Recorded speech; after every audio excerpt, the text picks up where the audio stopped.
Welcome back to another episode here on the Enneagram at Work podcast. I am your host, Sarah Wallace, managing director and founder here at Enneagram MBA, a team training company. Today we are looking at another coworker matchup, the type 5, striving to feel detached, and the type 7, striving to feel excited. And we're going to talk about the strengths of this pairing, potential friction points. I had somebody ask about my cheetah print or leopard print. I'm not sure which one it was. Wallpaper that is typically behind me.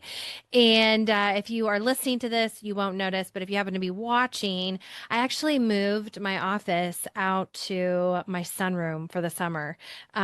We'll see the. Speaking of sevens, just needed something new. All the sunlight coming in just felt extra, kind of take advantage of the extra daylight in the morning and of an evening. And I got all these birds chirping around me and squirrels. And it just felt a little bit more exciting to be out here than the cozy little cheetah room that I have. So I most likely will move back. But for now, I'm out here in the sunroom, and that's why the background is different. All right. So today we're talking about type 5, striving to feel detached. And this person, sometimes you'll see them called the observer. Their leadership style, according to the awareness to action methodology, is called the strategist. And I think as we get into this, you'll see why. These people are really focused on being capable, competent, and self-sufficient. They don't need a lot from anyone, or they don't want to need a lot from anyone anyway. And they don't really want you to need a lot from them. They are very driven by the need to feel capable and competent, to have that within them, knowledgeable, and then self-sufficient so that they don't need anybody else. And that can show up in things at work with actions like researching, careful observation, hence the observer nickname, and a strong need to conserve their energy. And that is where some of that striving to feel detached will come in. They tend to be, out of all the types, very aware of how much they have in the tank.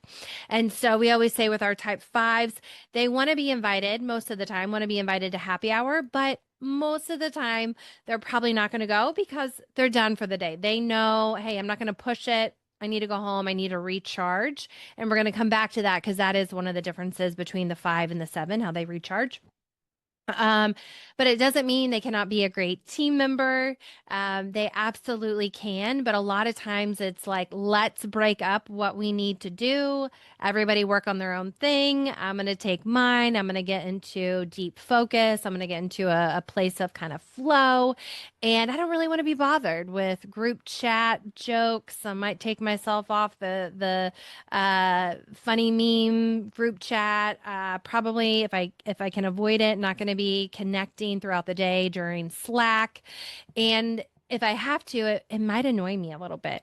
These people typically don't have a philosophy for an open door policy. It's like, nope, my door is closed. I will open it once you schedule an appointment, once you prepare for what you want to say to me. This is typically not the person that you just want to kind of pop in and pepper with questions, or pop into their office with your cup of coffee and chat about the weekend. Again, they're not antisocial. It's just the way that their brain works. They like to go deep on topics, like to do deep work. And in order to do that, you do have to have the space to process and look into that. I guess one of their fears can be around, one of the reasons why they might manage that their energy, their time so meticulously, is because there is an underlying fear that someone, the company, the world around them will ask more of them than they have to give. So they want to avoid being in that position. Whereas our sevens, striving to feel excited, they want to feel stimulated and they want to be free and have flexibility and options and live in a place full of potential and possibility. Very much the glass is half full, rose colored glasses. They are going to show up with enthusiasm. According to the Awareness to Action leadership style, they are known as the enthusiast leadership style.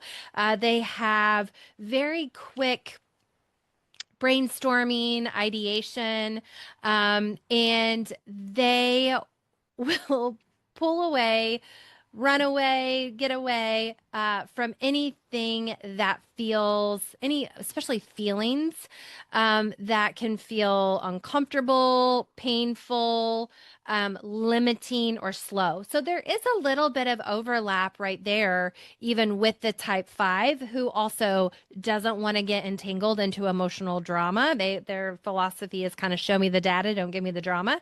Sevens, not exactly the same, but still wanting to keep it positive and not kind of quote unquote wallow in the negative feeling. So there is a similarity of kind of avoiding certain emotions, feelings, and then also autonomy is incredibly important to both of these types. And it's a little bit different than the type 8 autonomy, where typically it's I don't want anybody to tell me what to do, but I'm happy to step in when needed and tell others what to do.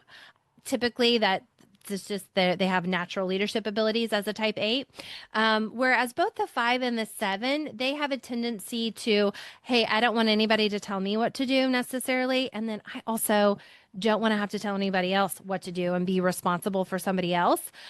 For a 5, it's kind of that sense of more to manage, more relationships, more personality, more feelings to manage on that end.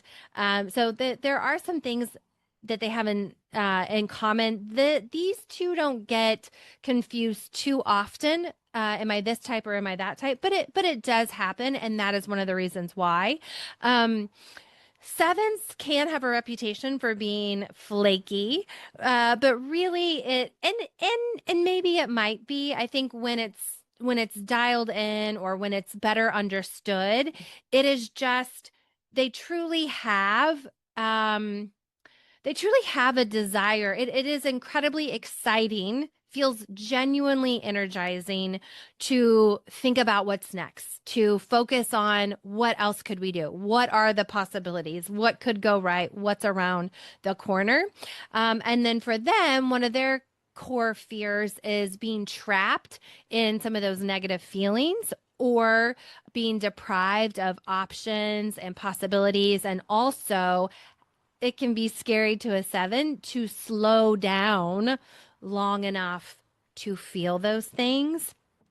And that sometimes is what is behind that kind of quick start energy. It can be really good, but it can also be a coping mechanism. So, our 5s striving to feel capable, competent, ultimately striving to feel detached. They will do that by going inward, going deep, and conserving their energy. Whereas you have the 7s who are striving to feel excited, satisfied, and they are going to do that more outwardly by going wide and expanding the possibilities, the options, the activities that they are doing. And so one will kind of go within to fill up their energy tank, and then the other will expand and go outward to fill up their energy tank. Now, that is not to say that all 7s are extroverts and just constantly want to be extroverting. A lot of 7s will talk about how it can be actually very tiring to be always known as the life, quote unquote, life of the party, always feel like they have to be the extrovert. But 7s will say, I don't always want to do it, but it feels like it's my responsibility to kind of keep the energy up, to keep people excited, to keep people inspired and motivated. And it's similar to what we've talked about with type eights in the past, where, sometimes I don't want to be in charge, but it feels like nobody else is doing it. So I need to step in and take over here. That can be the seven as far as, I don't know the official word for it, but kind of the vibe keeper of the vibe, staying high. So these two can be an incredibly powerful duo.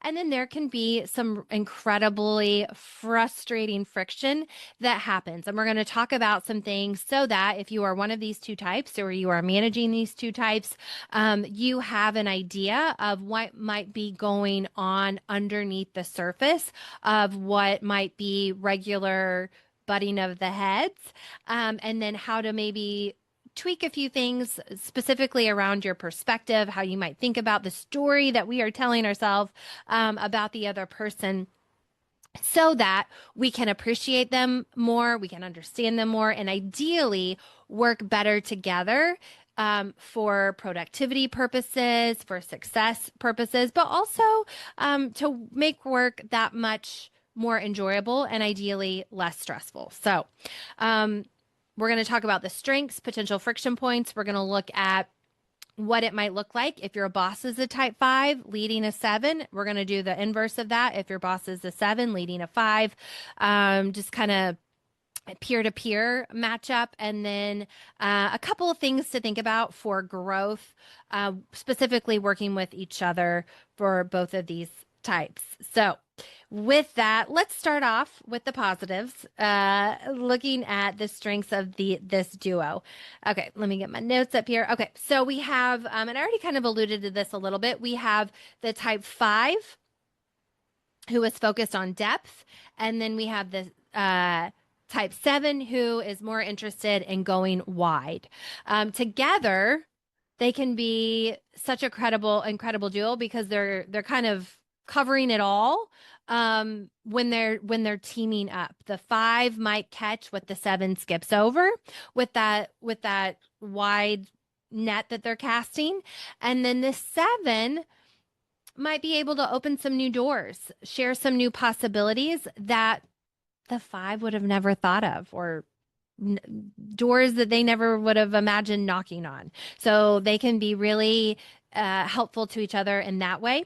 The 7 can help the 5 be more productive, because sometimes 5s can get caught in paralysis analysis.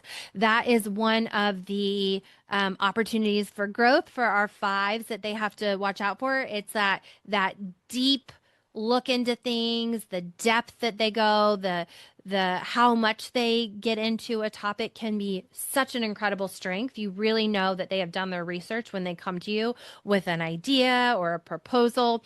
But that same strength, when it's overused, they can just keep researching and researching and researching, thinking, pros and cons, what to do.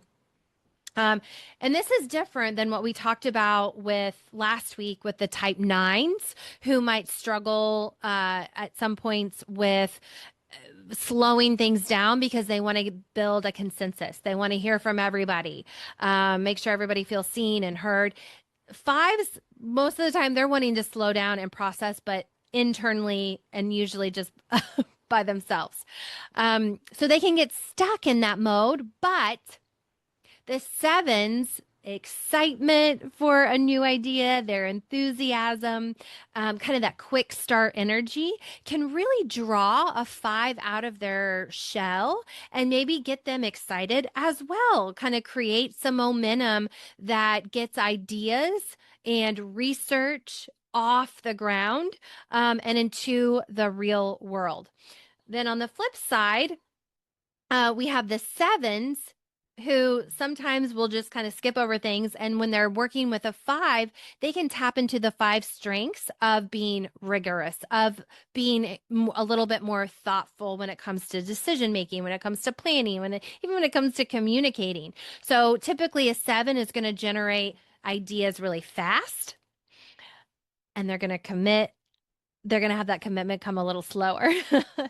So a five's ability to go deep, to research, to maybe have some natural skepticism baked in can help a seven test those ideas before they jump in. Before you announce it to the whole company that this is what you're doing, get with your type 5 teammate here and hash it out, and there's probably going to be some things that you've missed, that you haven't thought about, that you need to dig into a little bit more, so that can be a genuinely valuable pairing. Something that maybe a seven doesn't always appreciate in the moment because it can feel like they're slowing them down. But when you're when you're both really in a good place, you can have a lot of appreciation for each other, for those differences, and how you can complement each other so well. Both types are intellectually driven. We don't talk a whole lot about the head, heart, gut centers. There are parts of the Enneagram, or there are versions of the Enneagram that they do look at this. And if that happens to be you, the five and the seven are both in that head centered type where they both have a love for ideas. They have a big desire to learn new things. Curiosity is a pillar for both of these. And so when they both find a topic that they're excited about, the brainstorming, the conversation, the planning, can be incredibly exciting, incredibly, powerful, electric, and it can spawn a lot of great ideas potentially. And then they have not the same energy by any means, but we've kind of alluded to that their complementary energy, where we have the five who is bringing steadiness. I can't talk. Steadiness. A little bit more quiet thoughtfulness. They're bringing depth. They're bringing follow through. And then we have our sevens who's complementing that with a quick start or a spark, optimism that's bringing the ability to make hard things feel like it's possible, maybe even interesting. So when both teammates are dialed in, they're functioning, appreciating each other, this combination can be so exciting and really birth some inventive ideas. Now, with all of these, there are going to be some potential friction points. Again, this is not this will absolutely happen. This is a possible things to watch out for. If you're butting up against this might be why. Some things to look at if you are starting a project with one another, some things to potentially anticipate so that you most likely won't avoid it altogether, but maybe you can get through it that much faster. So the first one is just, it's going to be the speed in which you make decisions and which you start. There can be some mismatch at times. It can be a compliment, but it can also cause some friction. So the type 7 has kind of a default quick start mode. They decide fast and they want to jump in and move fast. The 5, however, wants to think it through. They want to process. Maybe you have a pros and cons list and look at it again and again. Maybe do a little bit more research. Think about it a little bit more before they arrive at the decision, the recommendation that they want to make. The 5, because of that, can feel like the 7 is being completely reckless. It's like this fast pace feels reckless, irresponsible, maybe immature. And then the 7 can think it can feel very frustrating because the 5s aren't going to be as emotive. They're probably not going to be as excited as the 7, even if they are on the inside. On the outside, they may not be, probably will not be matching the 7's excitement. And they're going to have some hesitation, and it can feel like they're slowing things down or they're being negative.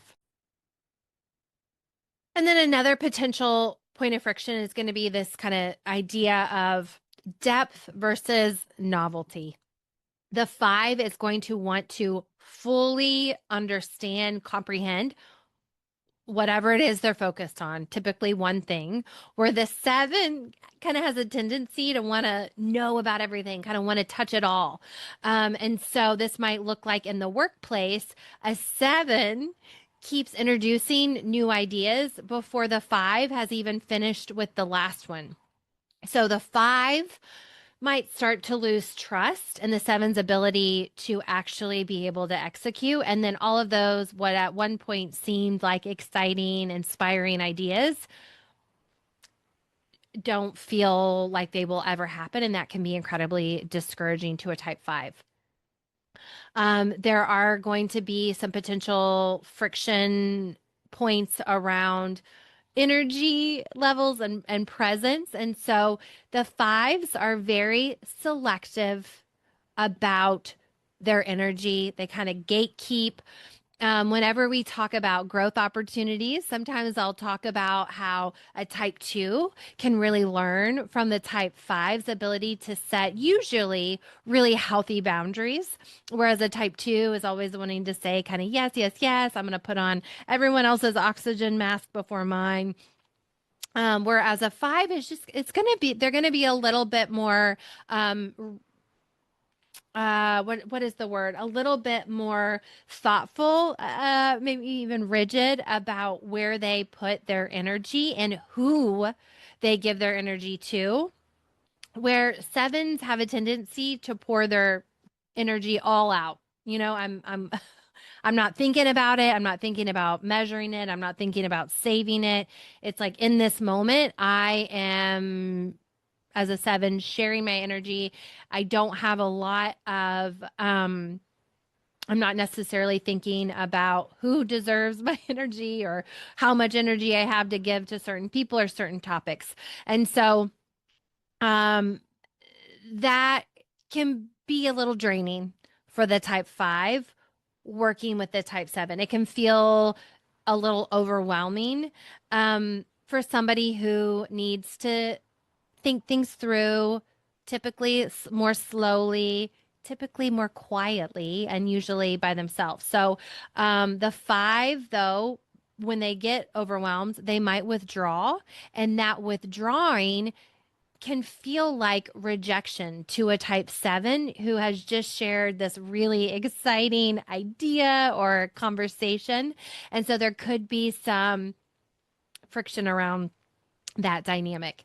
There's also going to be some friction around commitment and follow through. 7s are incredible, maybe one of the best up there with the 8s, maybe the 3s at getting things started, but can struggle to finish. We always talk about this. We always talk about they're great at starting bridges, but finishing the bridges that can actually be used a little bit more challenging. It doesn't necessarily come natural because they're off to the next idea. A 5 is going to commit much more slowly. They're not going to just jump in. They're not going to say, okay. They're not going to get too excited until they've had time to understand it, look into it. But then once they do commit, they are fully in it. It's going to get done. You can count on that. So when a 7 might hand off an idea that they've already lost interest in, the 5 might have to pick it up, and they're thinking, gosh, well, am I the only one who takes this work seriously? And then they can start to feel like I'm on cleanup duty for the 7. Like they're just coming up with all these reckless ideas, starting all of these projects willy-nilly, and then I have to go behind them and either figure it out, finish it, or figure out how to get out of it.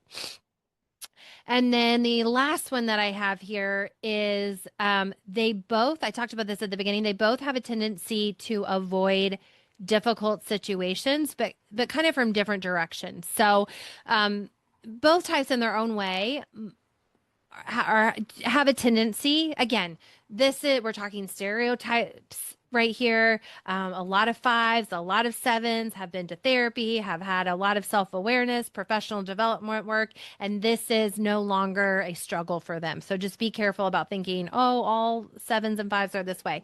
But this can be a common challenge initially, where they both struggle with sitting with hard things. The seven wants to turn away from the pain through staying busy, being active, thinking about the positive. Okay, well, that's a downer to think about. Let's think about something a little bit more optimistic. And then the five is going to manage those difficult feelings by retreating, going within, typically retreating into their own heads. And neither is going to want to sit long enough to emotionally process any of that, which means that having, because we are human beings, we are going to have difficult things happen to us outside of work that we end up bringing with us because we're humans. Difficult things, stress, um, worry, whatever the feeling might be, will happen at work. And both of these types are going to have some difficulty having conversations about the feelings of those situations, without either compartmentalizing or jumping into problem solving, or trying to jump into reframing it. Oh, everything happens for a reason, or just hoping or probably both of them, just hoping it quietly resolves itself or goes away, which unfortunately very rarely happens. So that will be an opportunity for growth for both of them. But when they are together, they can frustrate others specifically with that point. Now, you can imagine, based on what we just talked about, they're going to also have some very different communication styles. The five is going to has a tendency to be, even just in the way, literally the way that they speak is going to be a little slower. The words are going to come out a little slower. They're going to be very careful. They're going to consider their words. They're going to say what they mean and mean what they say. There's not going to be a lot of emotional reaction, either, sad, mad, or happy or excited. They're just kind of going to say what it is. And they can get frustrated with types like a seven or maybe even like an eight, who they're pausing and they're thinking, but the seven's thinking, oh, they're done. It's my turn now to talk. And a seven might think, oh, we're collaborating, we're jiving here. But a five might feel like, I keep getting interrupted. They're not letting me finish my thoughts. So if you know that you are working with a type five, any type, but especially if you know you have a tendency to struggle with quiet space, even if it's, a second or two, to do your best to count to five before you say something, or you might need to count to 10, or, just pause before you jump in. And just because you ask a five a question and they don't answer right away, it doesn't mean that they didn't hear you. Let them ask you to repeat it. They're just forming what they are going to say. A lot of fives too might prefer written communication because they can process it without having to immediately respond. It's a little bit more structured, and there's not as much pressure to in the moment come up with a response. So, that is something to know about your type five teammate in general, but especially if you tend to be one of the more quick starter, just kind of jump in and start talking types, like a seven, maybe like a three, maybe like an eight. You can withdraw as a type five, go quiet when you are feeling overstimulated. And then on the receiving end, that quietness that you're needing because you're feeling overwhelmed as a type five can be read by the seven as they don't care, aloofness, disengagement, even maybe like a negative, like they don't agree, but they just don't want to say anything. So, that will be a dynamic that both people will kind of have to work on uh, changing the story that they're probably telling themselves about what that means. And then they will pull back um, emotionally, mentally, physically, conversationally when their energy reserves are tapped out. It is not personal. It's not that they don't like you. But it can feel that way. Especially maybe in this situation to a 7. So just remembering that about your type 5 teammate. Now a 7, their communication style is going to be much different. They tend to be very fast talkers, very expressive with their tonality, the delivery of how they're saying something, their hands. They're probably going to emote a lot.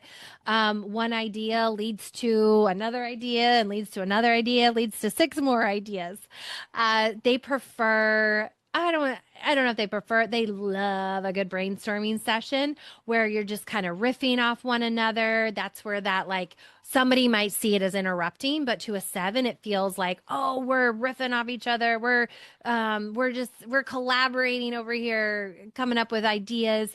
It doesn't feel like interrupting to me. 7s tend to be more verbal processing versus kind of that written that a 7 or a 5 prefers.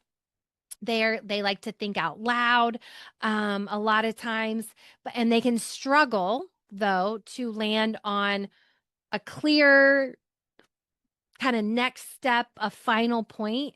Um, because sometimes, and I'm laughing because as a type 7, I'm like, yeah, I get it. This is me at times, because that the conversation itself, sometimes that brainstorming can feel like the point, and we'll get to it eventually, but this is one of the biggest differentiators between a type 3 and a type 7, is this pontificating brainstorming where a 3 most of the time would prefer not to be there. Just tell me what you decide on and tell me what our initiatives, our goals are, due dates, let me know afterwards. Whereas a 7 just really tends to love a good whiteboard session. And that can feel like, well, I don't know what goals came out of that. We just were we were just brainstorming, and that feels like the goal in of itself. And then I think around communication, the last thing for a 7 to just be aware of is that you may skim over concerns, nuances, critical feedback in favor of keeping the energy high. And we will talk about this with our 6s at some point too. The 6 and 7. I don't know if we have anybody, if any other parents are out there who are the 6-7. I can't not say it and think the 6-7 thing. So I can't wait for that to can't wait for that to end in my mind, but it's still there. So we are going to talk about the 6 and 7 relationship at some point as well. And this is a very similar situation that we have with the 5s and the 7s, where it's like, oh, these questions, the need for more information. It feels like we're killing the vibe. It feels like we're slowing down, when in reality, it's probably really important questions and information to be considering. So a 5, kind of how this boils down when you're thinking about communication, a 5 really does need time and space and ideally quiet in order for them to do their best thinking, whereas a 7 is going to need more movement and stimulation in order to bring their best thinking into the light. So, if you're not accounting for that, or if you're thinking there should be one way to get to a decision, one way to communicate, you might isolate one or the other. The 5s thinking that, the 5s may never say what they actually think. And then the 7 might end up saying, 17 things, and none of them sticking.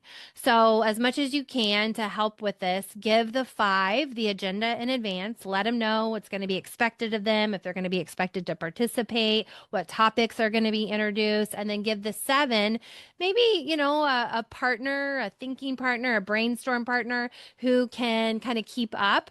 And so, when both of these types understand each other, can kind of meet each other where they are, they can really produce some of the most interesting ideas, problem solving, work projects out of anybody in the whole room. Now, when you have a type 5 leader who is leading a 7 as a direct report, the 7 leader will hopefully value the creativity and the energy of a 7 up to a point. Again, got to dial it in as a 7 direct report here. It's a strength until it's overused. And so that 7's enthusiasm, I guess the point is of kind of when it's dialed up and becomes an overused strength versus a dialed in strength is when that 7's enthusiasm and idea generation starts to outpace their ability to execute and follow through. So they'll start to notice that 5 leader will pull back some of the trust that they had put into that 7 initially when they realize, okay, this person, they're excited, but they're unable to make things happen. And because 5s don't always love to, have some of those hard conversations, which they are absolutely capable of. And I want to touch on that in just a minute, because they tend to not take a lot of things personal, and so they might say things that other people take personal. But again, it's just like, show me the data, don't give me the drama. Like, I am just sharing facts with you, but also sometimes it can be similar to the type 9. Like, is this worth my energy? Do I have enough energy for this conversation to push back and to address this issue directly with my 7 direct report here? So, so that can be a situation that's playing out. And then, the 7 does need regular interesting things to work on, stimulation, a variety of things to work on, to focus on, to talk about in order to stay engaged. And a 5 leader who tends to run really structured, maybe low key, kind of saving their energy, running on, a lean processes and systems, can create an environment where a 7 just starts to mentally check out. So something to be cautious of if you are a type 5 leader leading a 7. The 5 typically won't have a reputation for over communicating, but there may be situations with that 7 direct report where you do need to over communicate the context and the vision more than what you feel is necessary, because it is important for that 7 to stay engaged, to stay productive, to stay collaborative, that they're able to see the exciting destination that the team is going in order to keep motivated, and ideally keep everybody else motivated and excited too. So a growth opportunity for our type 5 leader in this dynamic is that your 7 is to remember that your 7 direct report is not being irresponsible. They're just motivated. They're striving to feel excited. So that is going to be a different fuel than yours. So finding ways to channel all of the energy that they have rather than contain it is really going to help you get the most out of your type 7 direct report. When the roles are reversed and we have a 7 leader leading a type 5 direct report, the 7's leader pace, their ability to change and pivot can be such a strength. And again, when overdone or used too often, it can feel really destabilizing, chaotic, I guess is the word that I was looking for. It can feel I guess, yeah, chaotic, I guess is what I'll say, for a five who really does value clarity and consistency in order to do their best work. Remember, this is somebody who wants to go deep, but when the objective is always changing, when the project's always changing, when a new bridge is always being started without being completed, it's really hard to go deep in. The five is going to deliver the depth and that is needed. They're going to have the research, the sources. When they are given that real autonomy and when the direction is clearly laid out, the scope of the project is incredibly clear, but may struggle to kind of shift gears mid project. And a seven isn't going to think twice about it, most likely. It's just, oh, okay, we need to change. We need to do this. And it's not going to seem like a big deal to them, but just know that it can feel incredibly disruptive and incredibly frustrating to your type five team members. So you might need, if in case, if it is the case where it is absolutely necessary, you might have to just over communicate why the change is happening. Let's see. And then I guess the last one here is just as a seven leader, remembering to create space for the five to process, to get their thoughts together, maybe to do their own analysis and own research before a decision is made. Not just as a checkbox. You just don't want them doing work for the sake of doing work. That's not going to feel good to them either. But you really do want their genuine input. So in order to get that, you need to allow them the space, the time to do that. So a growth opportunity for our seven leaders is for you not to tell yourself the story that your type five direct report is being slow or negative or resistant. They're truly being thorough. They want to make sure that they're bringing their most capable, competent self to this project. And as a seven leader, appreciating their thoroughness is going to make that dynamic. This is going to make them feel appreciated. It's going to keep them motivated, keep them wanting to show up for you. And then when we have a five and a seven kind of peer to peer, team member to team member working together, it can be such a powerful pairing when the roles are clear, like any pairing, right? So in this situation, looking at how the five, where are the ways in which we can have the five own the research part of this, the execution part, the rigor part, and then we can have the seven who owns casting the vision, setting the momentum, keeping the momentum going, and that together can be incredibly powerful. Have a lot of success with that pairing.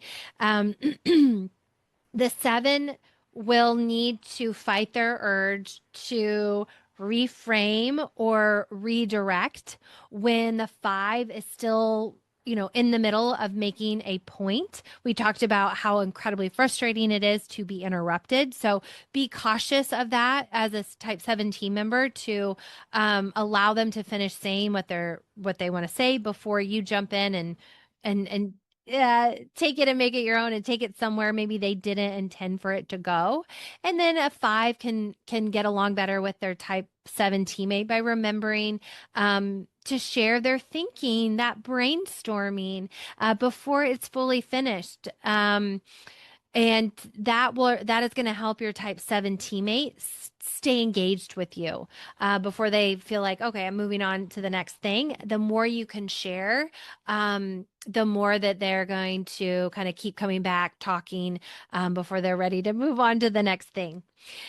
And then with both of these, there is lots of growth opportunities, a couple that we'll call out specifically from the awareness to action framework is that this ability to feel the striving to feel detached really is an incredible asset. It It allows you to slow down. It allows you to be rational and logical and analytical and not to allow emotions to run off with you and make a decision that way.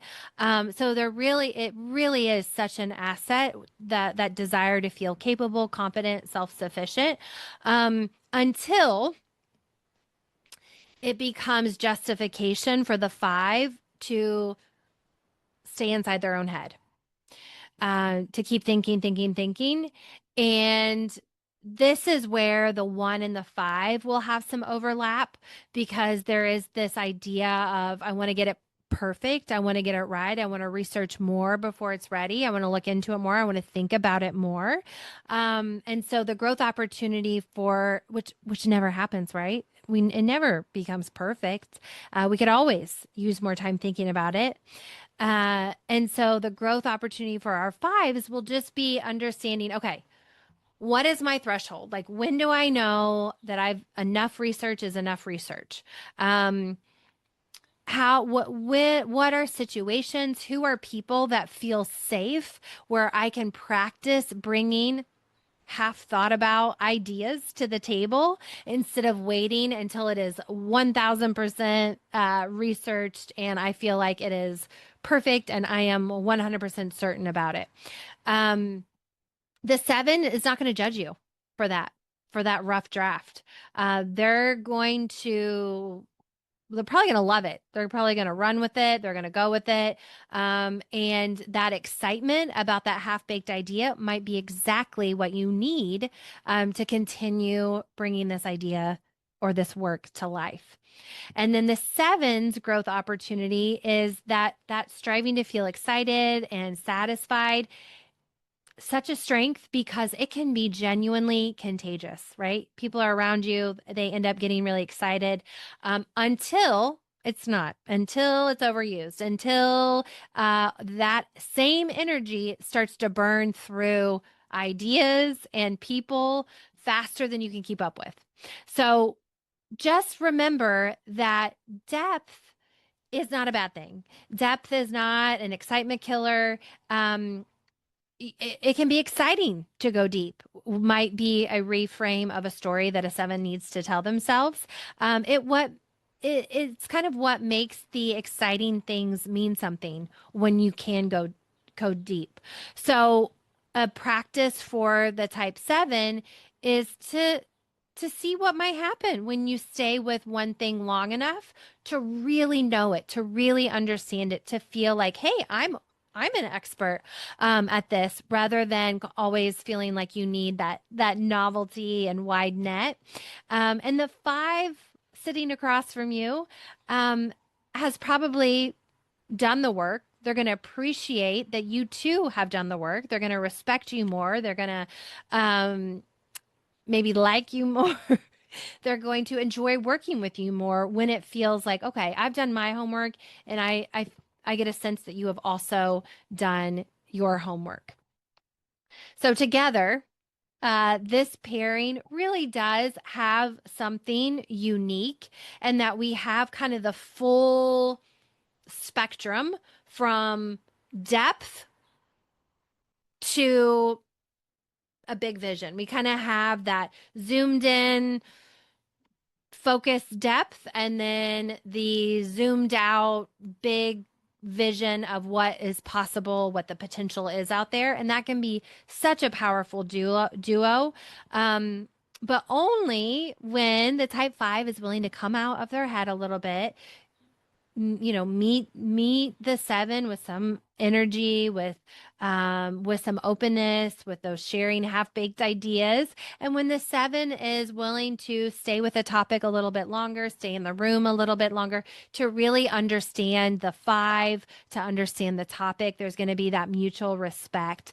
And this can be such an incredibly powerful pairing for the team, for the department, for the organization, when both of these are aware of their own perspective and the person sitting across from them. So, As always, if you happen to be a type 5 or a type 7 and have an interesting example to share, something that you would add, something that maybe I got wrong, a real world example that it could be serious or real, or it could be real and funny, of how you've seen this play out before.